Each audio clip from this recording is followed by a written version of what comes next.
Good morning, Petty Pups. How are you? We are here today with Miss Muschenheim and her friend Miss Deb, and we are going to show you all about horses.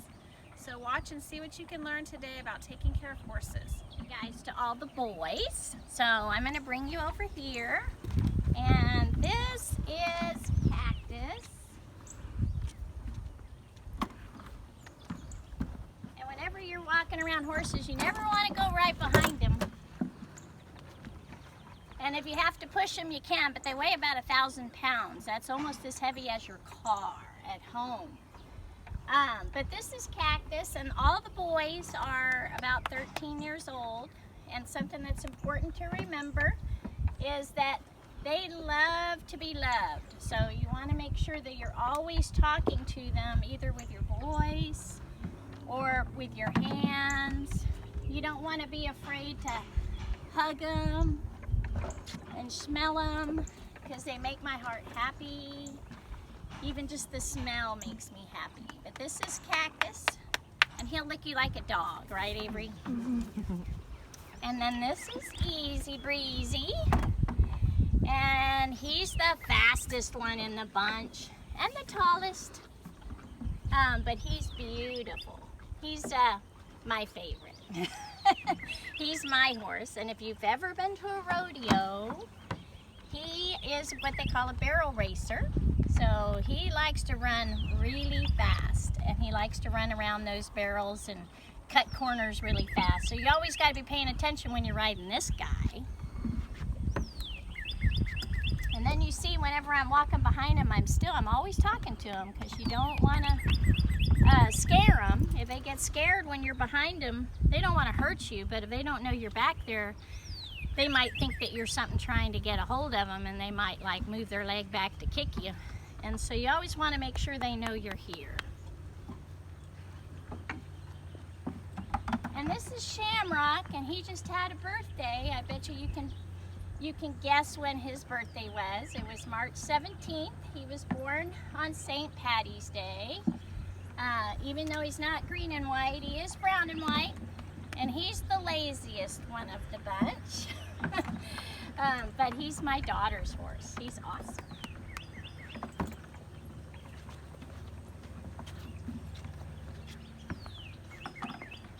And then this is Jalapeno, and Jalapeno was a baby from one of my other horses, and her name was Shalimar. And he's just a real easygoing guy. He gets scared of frogs or dragonflies every once in a while, but other than that, he's a good, easygoing horse. But I'm going to teach you guys how to brush him today, so I'm going to have you come up. So the very first thing you want to brush him with, and I'm going to have you too, is what we call a curry comb. It doesn't look like a comb, but it's really sharp. Feel that? Yes, Yes. Really sharp. So when you are brushing a horse with a curry comb, it's like a back scratcher. So it's okay to brush them real hard here, but it gets all the big stuff off, the mud, because as soon as you brush them and we ride them today, they're going to roll in the mud. Right, Avery, as soon as we get done, right? But you always want to make sure you use the curry comb first, but because it's so sharp, you can scratch where they have lots of meat as hard as you want, really. But when you get down to where they don't have as much meat, like on your elbow or on your knee, it's the same way. You don't want to hit it with anything sharp. So just be a little bit more gentle when you're down here. But this is the first brush that you're going to use. Then I'll go get the other one while you start on Shamrock.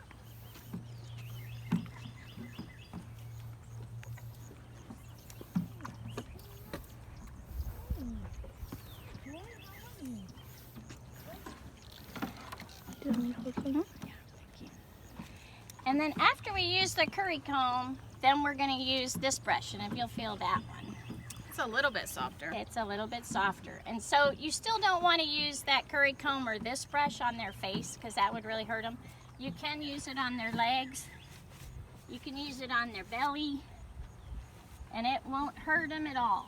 They love it, actually. It's like, ooh, somebody scratching your back, that spot you can't reach. That's kind of like what it is with the curry comb and this brush.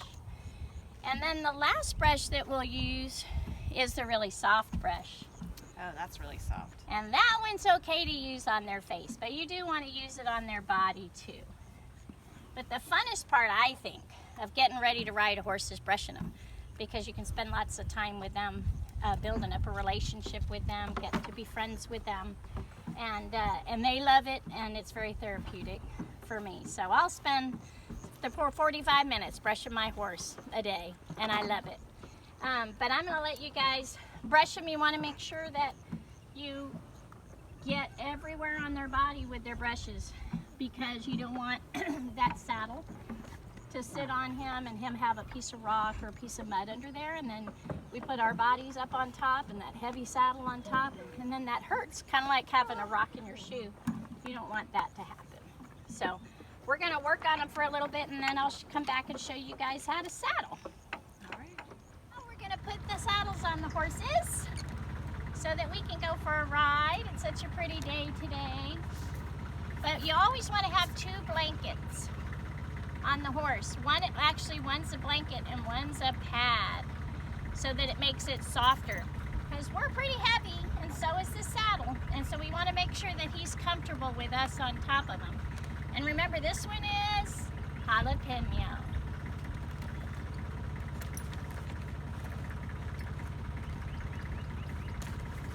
And the saddle has important parts to it that you have to remember.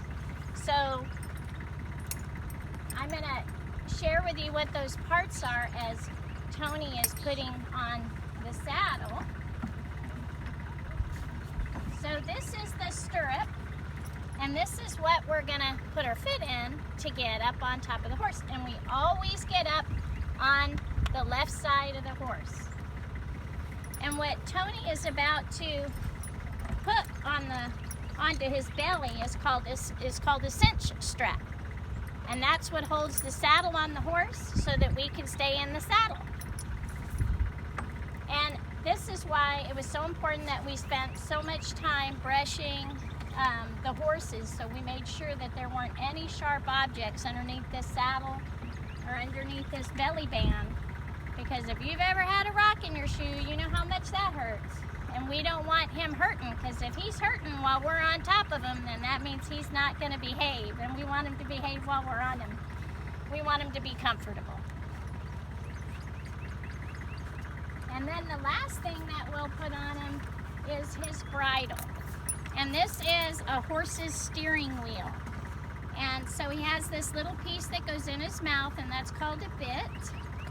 And this is his headstall, so this is going to go behind his ears, and then this is going to go on his forehead. And then these are the reins, and you never want to drop those. That would be like riding your bike without a steering wheel or driving your car without a steering wheel, so you always want to hold on to those.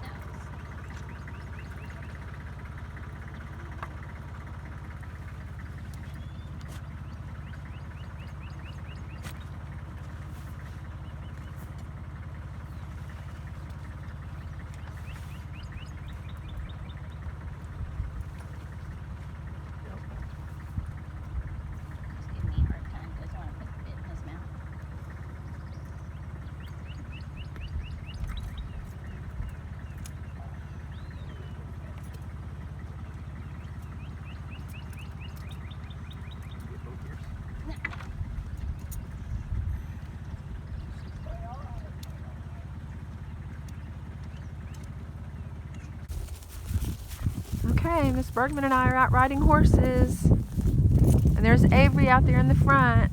Avery's my daughter. For those of you in Miss Bergman's class who haven't met her yet, Avery, give us a wave.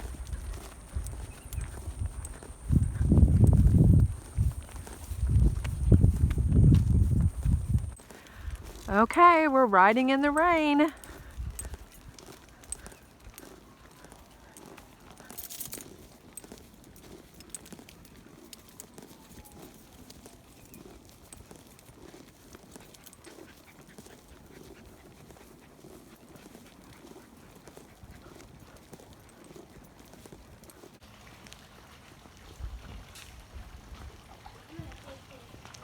Okay, so all that hard work we did, all that brushing, and as soon as they get back and the saddles are off, they want to lay down in the dirt.